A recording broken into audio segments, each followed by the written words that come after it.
Olá, amigos, sejam todos muito bem-vindos a mais uma exposição pública do Centro Espírita Leon Denis. Antes de iniciarmos a nossa tarefa de hoje, vamos então realizar uma breve leitura do Evangelho, seguida de uma prece de abertura das nossas tarefas, para passarmos então à exposição do dia. Então, do capítulo 14, honrai vosso pai e vossa mãe, a ingratidão dos filhos e os laços de família. A ingratidão é um dos frutos mais diretos do egoísmo. Revolta sempre os corações honestos, mas a dos filhos para com os pais apresenta caráter ainda mais odioso. É em particular desse ponto de vista que é que vamos considerar, para lhe analisar as causas e os efeitos. Também nesse caso, como em todos os outros, o Espiritismo projeta luz sobre um dos grandes problemas do coração humano. Quando deixa a Terra, o espírito leva consigo as paixões ou as virtudes inerentes à sua natureza e se aperfeiçoa no espaço, ou permanece estacionário até que deseje receber a luz. Muitos, portanto, se vão cheios de ódios violentos e de insaciados desejos de vingança. Há alguns dentre eles, porém, mais adiantados do que os outros. É dado entrevejam uma partícula da verdade. Apreciam então as funestas consequências de suas paixões e são induzidos a tomar resoluções boas. Compreendem que, para chegarem a Deus, uma só é a senha: caridade. Ora, não há caridade sem esquecimento dos ultrajes e das injúrias. Não há caridade sem perdão, nem com o coração tomado de ódio. Então, amigos, neste momento que nós possamos nos conectar profundamente com Deus, que possamos nos conectar com Jesus e com os benfeitores espirituais que nos acompanham, rogando a sua presença entre nós, trazendo luzes para as nossas vidas.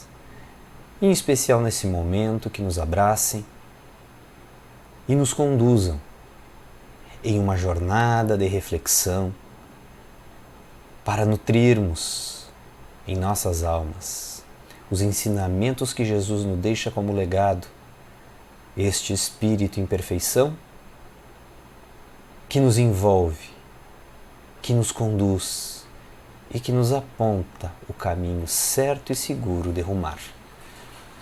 Obrigado, Mestre, por estares conosco neste instante. Abençoa todas as nossas iniciativas de fazermos o bem e permanece com cada um de nós, hoje e sempre. Muito obrigado. Queridos amigos e amigas do Centro Espírita Leon Denis de Porto Alegre e a todos que nos acompanham pela internet, o nosso abraço carinhoso. Que Jesus, o sublime pastor, nos abençoe com a presença e o seu amor fortaleça a fé, renove as nossas esperanças. Esses são dias muito difíceis e muito estranhos. De um lado, nunca antes a humanidade teve a seu dispor tantos recursos capazes de tornar a vida mais segura, mais confortável e mais saudável. Os avanços da tecnologia, a facilidade de locomoção, de comunicação, o progresso da medicina no tratamento, na prevenção de certas doenças e, de outro lado, escasseiam a saúde, o equilíbrio mental. São cada vez mais raros os relacionamentos reais com base na afeição sincera, aqueles relacionamentos vividos em harmonia. E assim sobram a violência, sobram os desentendimentos. Nós temos tudo para viver bem, mas não conseguimos conviver bem uns com os outros. E isso, é claro, gera dissabores, geram situações que nos tiram a paz, que nos tiram a alegria. E entre os grandes desafios na convivência, aqueles que nós estamos submetidos, destaca-se o desafio dos relacionamentos na família. Talvez nenhum outro problema, nenhum outro dilema humano seja mais generalizado e desafiador que esse. Na obra Vivências do Amor em Família, de Valdo Pereira Franco, comenta que quase toda família tem um parente mais difícil, uma pessoa que sustenta o estranho hábito de ser desagradável, de provocar aborrecimentos por motivos banais, alguém que não consegue ser gentil mesmo sem a intenção de agredir. E possivelmente na nossa família tem alguém desse tipo, que acaba produzindo uma certa aversão, que pode nos levar a adotar uma postura igualmente agressiva, antipática, de intolerância, e o resultado disso, é claro, são as dificuldades do convívio familiar, como nós já dissemos. Bem, por que isso acontece? Nós vamos começar relembrando a perspectiva trazida pelo Espiritismo acerca dos laços familiares, porque acreditamos que essa perspectiva é muito importante para que se busque o entendimento dentro do lar.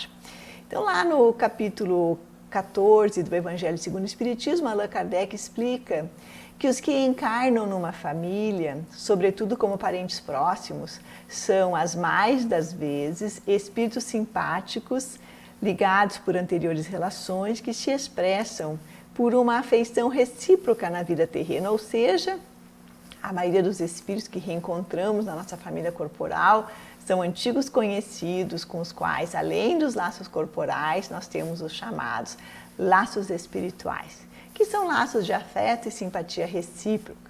Com essas pessoas nós sentimos alegria ao estar perto, ao estar ao lado, porque nós temos afinidade de ideias, de valores, de gostos comuns. Com esses o relacionamento costuma ser bastante tranquilo. Mas o codificador continua dizendo: mas também pode acontecer sejam esses espíritos afastados entre si por antipatias igualmente anteriores, que se traduzem na Terra por um mútuo antagonismo. Então acontece que na família consanguínea nós também reencontramos espíritos com quem temos pouca ou nenhuma afinidade e até antigos desafetos. Pessoas com as quais nós nos desentendemos numa ou em mais de uma existência anterior. Então, lá no passado, nós nos tornamos inimigos, ofendemos ou fomos ofendidos, e apesar do esquecimento dos fatos, nós guardamos essa impressão negativa do outro. E nesses casos, é natural que o relacionamento na família seja bastante difícil, permeado de antipatia, de aversão, de desconfiança, de divergência de ideias e desentendimentos. No terreno da família, nós frequentemente acabamos nos envolvendo em conversas inconvenientes sobre a conduta de alguém, e outras vezes necessitamos agir como conciliador, uma discussão entre duas pessoas. Enfim, o convívio não é fácil, mas ele é necessário, como vimos, porque esse reencontro é fundamental para que aconteça o reajuste, para que aconteça o reequilíbrio dessas relações, motivo pelo qual nós reencontramos essa alma no contexto da família. E dentre as ferramentas úteis para resolver, ou pelo menos amenizar os resultados desses embates que se estabelecem no âmbito familiar, está o recurso da mediação por meio do diálogo, a partir do qual poderá surgir uma simpatia, uma amizade ou até mesmo as bases do amor entre aqueles que se encontram envolvidos. Diálogo, que por conceito é uma fala em que há a interação entre dois ou mais indivíduos, um colóquio, uma conversa. Então o diálogo é assim: eu falo, o outro me escuta, e depois o outro fala e eu escuto. Não deve ser um monólogo em que apenas eu fico falando, né? É um diálogo, é uma conversa de duas vias. Nós devemos falar e também devemos escutar.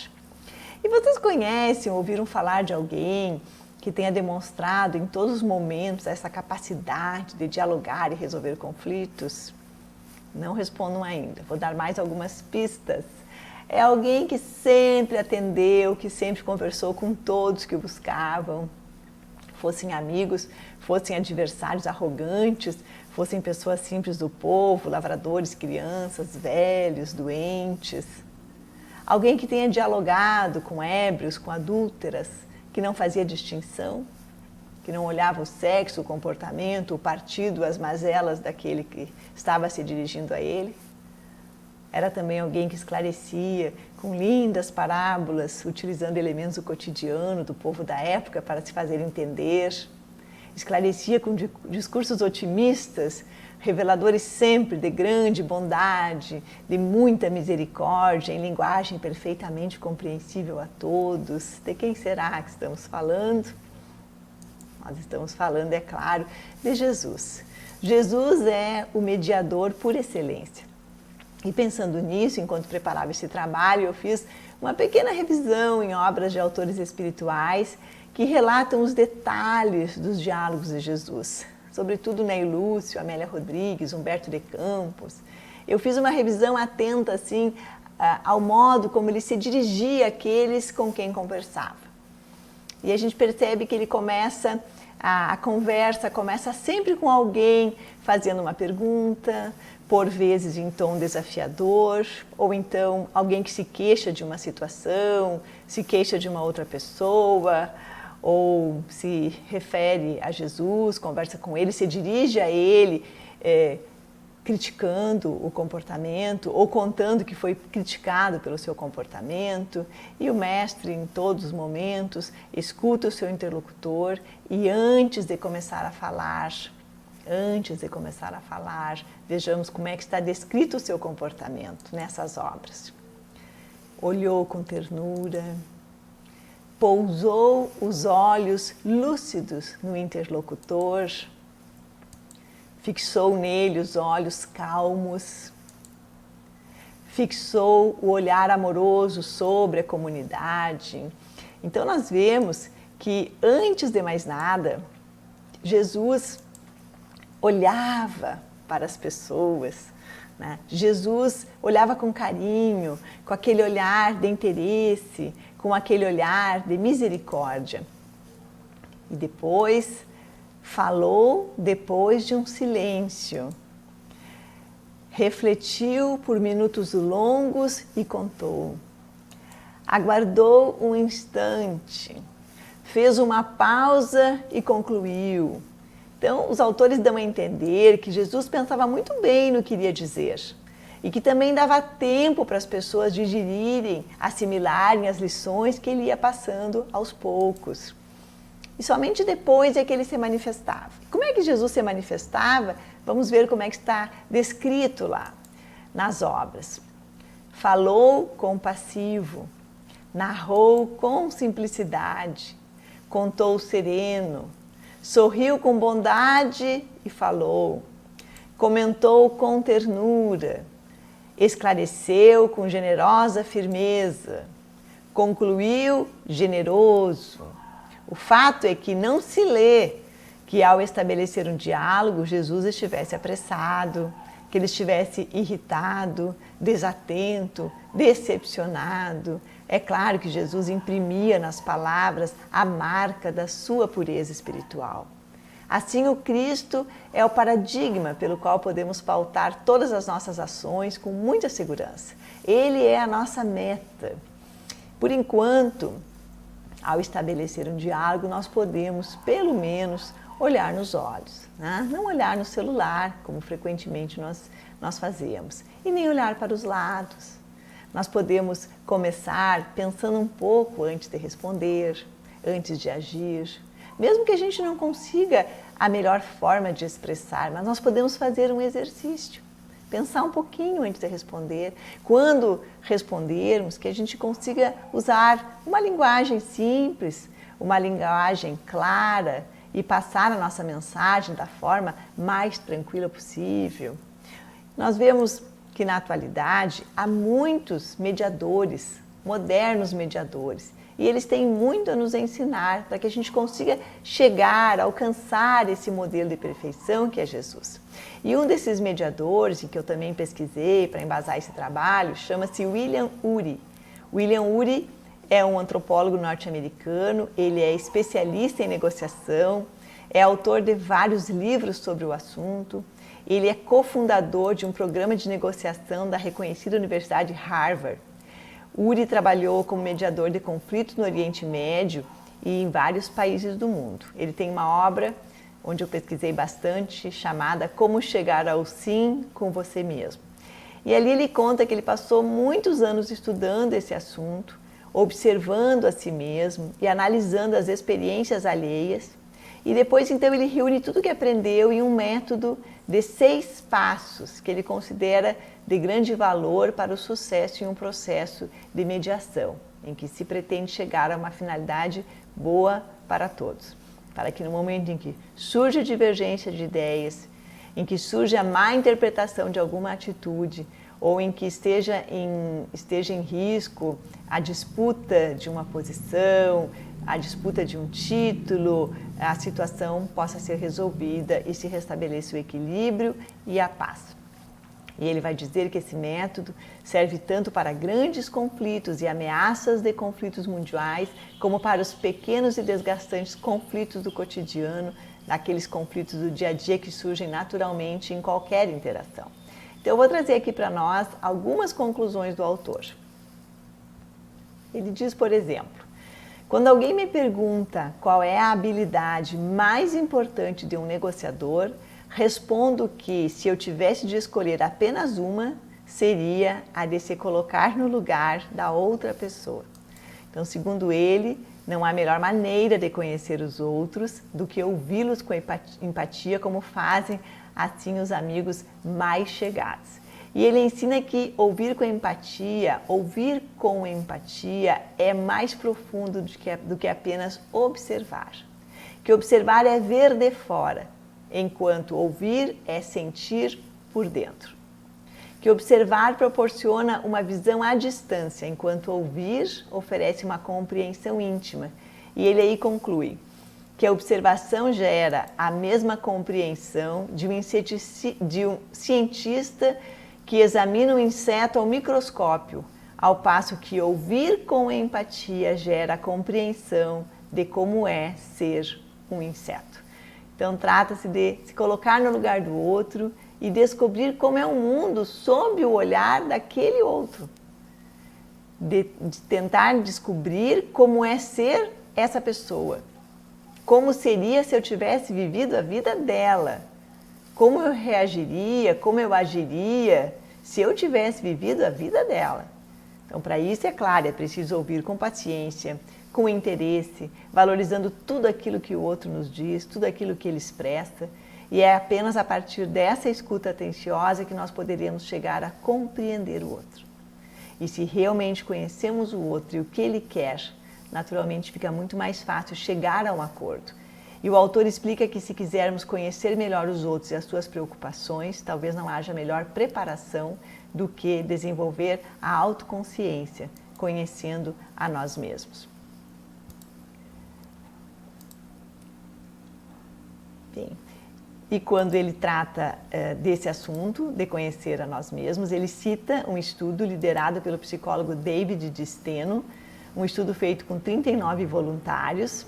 20 deles realizaram um curso de meditação por 8 semanas, com uma aula semanal, e depois eles praticavam em casa. E os 19 voluntários restantes, eles foram informados de que tinham sido incluídos numa lista de espera. Então, que naqueles momentos eles não participariam, não teriam que fazer nada para participar daquele estudo. Eles estariam numa lista de espera.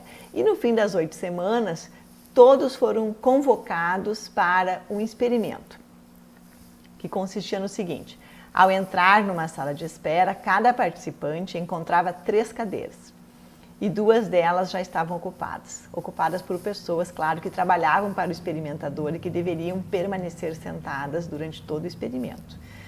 Então, esse participante de estudo chegava, se sentava e logo em seguida uma 4ª pessoa entrava. Só que essa pessoa usava muletas, porque estava com uma bota ortopédica, e trazia no semblante uma nítida expressão de dor. Ela chega, não tem lugar para sentar, então ela ficava encostada na parede. O que os pesquisadores queriam saber é se os participantes do experimento cederiam ou não lugar àquele indivíduo de muletas, que estava supostamente com um problema de locomoção. Qual foi o resultado? Que 50% dos participantes que tinham praticado meditação cederam à cadeira, em comparação com 16% dos participantes que não tinham meditado. De Steno explica, o que estava coordenando a pesquisa, que essa grande disparidade, com base na capacidade, era baseada nessa capacidade comprovada da meditação de melhorar a atenção, ou seja, de aguçar a nossa percepção do outro, assim como de desenvolver a visão de que todos os seres humanos estão conectados. Segundo ele, que nós sabemos, é algo que a meditação acaba nos conduzindo. Então ele escreveu que o aumento da compaixão de quem medita, portanto, poderia decorrer diretamente da capacidade da meditação de dissolver as distinções sociais artificiais, etnia, religião, ideologia, entre outras, que nos segregam. Dissolver as distinções sociais artificiais que nos segregam. O nome disso é fraternidade. Uma só humanidade. E não é isso que aprendemos no Espiritismo sobre a proposta do Cristo? O fato é que ao passo que nos voltamos para dentro de nós mesmos através da meditação, vamos paulatinamente nos tornando mais capazes também de olhar para fora de nós e demonstrar gentileza. Isso é algo maravilhoso.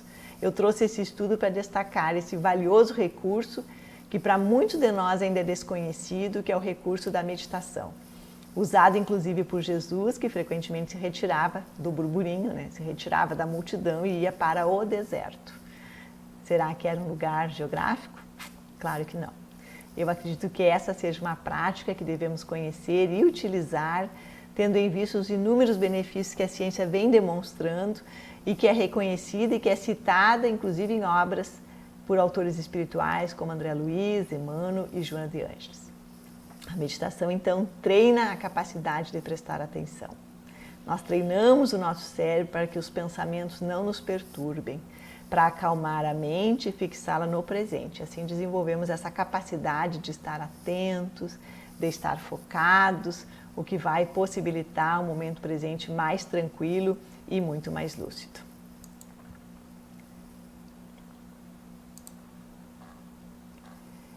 E o Dr. William Ury aponta ainda um outro passo para o sucesso numa mediação de algum conflito. Ele diz o seguinte: a concessão mais barata que você pode fazer, a que lhe custa menos e lhe rende mais, é demonstrar respeito.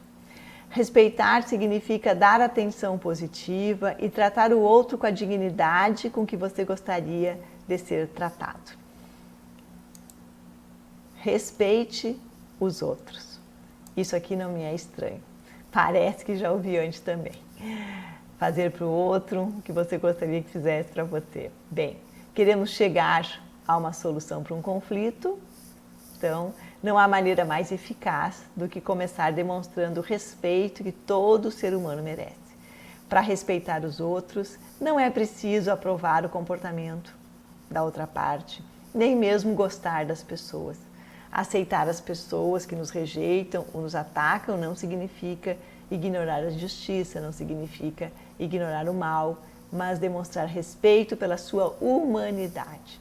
Certa vez eu assisti um filme, há muito tempo atrás, em que um dos personagens entregava o parente que ele havia derrotado numa batalha para que o seu pai pudesse fazer o funeral, e depois ele explica para um companheiro do seu grupo, dizendo que até mesmo inimigos deve haver respeito. E eu nunca mais esqueci.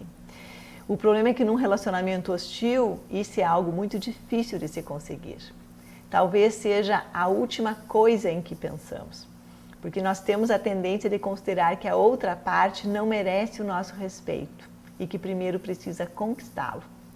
Afinal, se o adversário não nos trata bem, se nos sentimos rejeitados quando o nosso ponto de vista é desprezado ou contestado, ou nossos interesses e necessidades são ignorados, por que deveríamos respeitar o outro?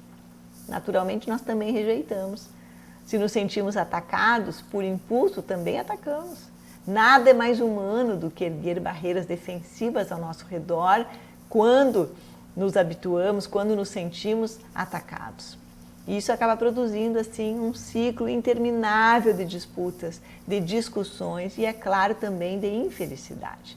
Então, o que devemos fazer diante da situação para mudar a nossa atitude interna de antagonismo para respeito? Primeiro, ter calma. Ter calma. Esse é um processo natural que começa a surgir na medida em que nos respeitamos e nos colocamos no nosso lugar. A partir daí, teremos muito mais facilidade em demonstrar respeito por todas as pessoas. É claro que a prática da empatia, o simples ato de se imaginar no lugar dos outros, de ver e sentir as situações como o outro vê, talvez seja a maneira mais fácil de mudar nossa atitude de antagonismo para respeito. O certo é que quando demonstramos respeito pela outra parte, ela tende a fazer o mesmo com relação a nós. E mais uma sugestão: qualquer relacionamento e qualquer conflito, diz William Ury, tem pelo menos duas partes. As falhas e os defeitos dos outros devem ser considerados problemas deles, não seus. O seu desafio está na forma como vai reagir a eles. Ele diz assim: seja dono dos seus relacionamentos. Então aqui não se trata de culpar a nós mesmos, mas de nos darmos conta de que somos parte do relacionamento e somos parte do desentendimento. E o melhor a fazer é assumir a responsabilidade e, em vez de se perder no jogo da culpa, reconhecer que quando um não quer, dois não brigam e que basta uma parte para começar a mudar o rumo do relacionamento. Então, aquele familiar difícil, eu posso mudar a forma como eu reajo a ele.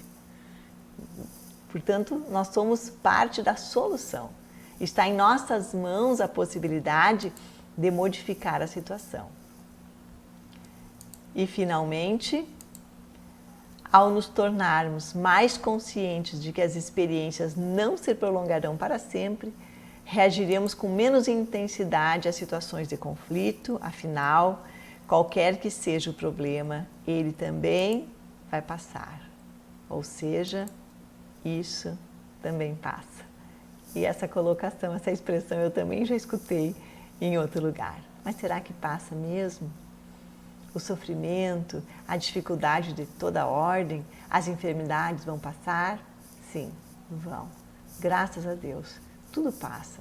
E com essa certeza da impermanência de todas as coisas e de todas as situações, com a certeza de que o relacionamento difícil é uma ferramenta pedagógica de Deus para nos reeducar, que somos alunos e que estamos sendo testados continuamente, especialmente no âmbito da família, ficará muito mais fácil passar por toda essa situação.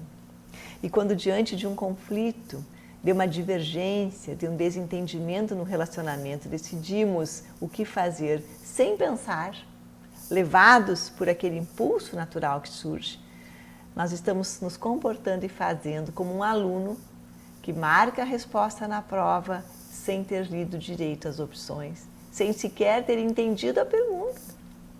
Qual é a chance desse aluno tirar uma nota boa e passar de ano? Então, William Ury encerra o livro lembrando que, como no caso de qualquer esporte, com a prática, aos poucos nós iremos melhorar cada vez mais. Então, nós precisamos começar já. Surgiu a situação desafiadora, colocar-se no lugar do outro, respeitá-lo mesmo que ele nos rejeite, assumir a cota de responsabilidade naquela situação, lembrar que vai passar e, inspirados em Jesus, nós vamos falar com prudência, falar com carinho, falar com alegria e doar àquele que te ouve, aquele que por enquanto desconheces, e sentirás quanto é valioso esse esforço, porque em primeiro lugar serás o maior beneficiado.